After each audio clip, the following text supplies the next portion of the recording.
जिसके हृदय में कोमलता नहीं है, स्वभाव नहीं है, प्यार नहीं है, तो वो संत कैसा? संत का मन महाराज बहुत मोम की तरह होता है जो हाल पे गल जाता है।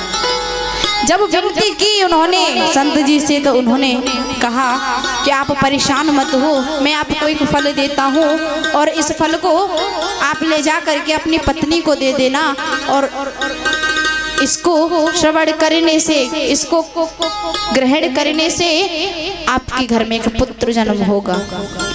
इतना कहकर के महाराज संत जी चले जाते हैं, और जो आत्मदेव ब्राह्मण हैं वो अपने घर आते हैं। खुशी खुशी फल लाया और अपनी पत्नी को दे दिया। सारा वृत्तांत उन्होंने सुना दिया कि संत जी ने हमको एक फल दिया है और आप इसे खा लो, और खाने के बाद आपके एक पुत्र पैदा होगा। जब ये बात धुंधली ने सुनी महाराज, आत्मदेव तो फल दे करके चले गए। अब उनकी एक सहेली है, उनको बुलाया और कहा, बहन मेरे पति मेरे लिए एक फल लेके आए हैं और मैंने सुना है कि इससे, उन्होंने कहा है कि इससे तुम्हारे एक पुत्र पैदा होगा। तो बोले, बहन कहने लगी कि कोई बात नहीं बहन, आप खा लो, आपके घर में पुत्र हो जाएगा। अब धुंधली का ध्यान देखिए, मन देखिए कहाँ चल रहा है, दिमाग कितना चला रही है। कहने लगी कि बहन मैंने सुना है कि गर्भ में श्री सुखदेव जी 12 वर्ष रहे थे, कहीं ये गर्भ मेरे, ये भी मेरे 12 वर्ष मेरे पेट में रह गया तो? सोच रही हैं, अपनी सहेली को बता रही हैं, कहीं ये 12 वर्ष तक मेरे गर्भ में ठहर गया तो मैं इसे नहीं ग्रहण कर पाऊंगी, मैं इस कष्ट को बर्दाश्त नहीं कर पाऊंगी बहन। कहने लगी, बहन ये तो सब नारियों के साथ होता है, सब नारी जानती हैं, सब माताएं जानती हैं कि गर्भ के समय कितना कष्ट होता है, कितना दर्द होता है, लेकिन हमारे भारत की नारी इस कष्ट को भी सहना चाहती है। हर एक नारी माँ बनना चाहती है, वो इतने बड़े कष्ट को भी सहना चाहती है अपनी जान की आहुति लगाकर। कहा, बहन जब मैं गर्भवती हो जाऊंगी और बाई चांस अगर मेरे घर में आग लग गई तो मैं कैसे भागूंगी?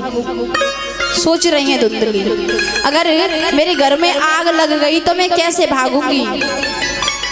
महाराज ऐसे ऐसे अब सब उनके सी बातें कर रही हैं। सहेली ने कहा कि हे बहन तू परेशान क्यों होती है, तू एक काम कर, ये जो तेरा फल है इस फल को तो गौ माता को खिला दे, और जो मेरे पुत्र होगा मैं वो तुझे दे दूंगी, और अपने पति को बोल देना कि यही मेरे पुत्र हुआ है।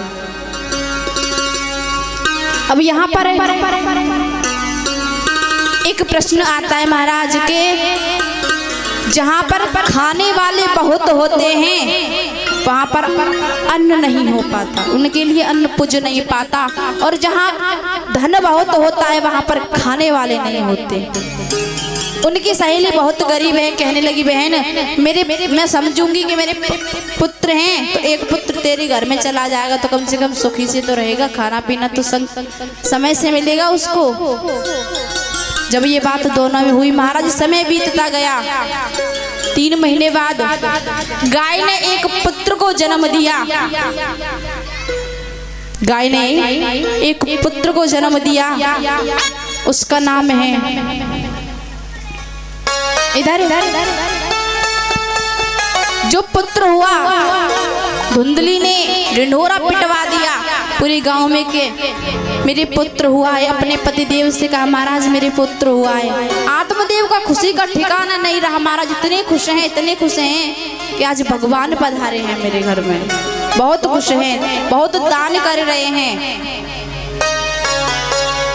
क्या हुआ, समय जब हुआ नाम रखा गया, नामकरण संस्कार हुआ, तो जो गाय का जो पुत्र पैदा हुआ था उनके सारा शरीर तो मनुष्य का था, लेकिन जो कान थे वो गाय के थे, इसलिए उनका नाम गोकर्ण रखा गया। और इधर जब जो धुंधली का पुत्र है उसका नामकरण संस्कार हुआ तो आत्मदेव ने कहा कि मेरा नाम आत्मदेव है और मैं अपने पुत्र का नाम आत्मा राम रखूंगा। धुंधली कहने लगी, हाँ हमने परेशानी झेली है, और तुम हमारे पुत्र का नाम अपने नाम से जोड़ोगे, ऐसा नहीं होगा। और इस पुत्र का नाम मैं अपने नाम से रखूंगी। इसलिए उसने उसका नाम धुंधकारी रख दिया। बोलिए बांके बिहारी लाल की। उसका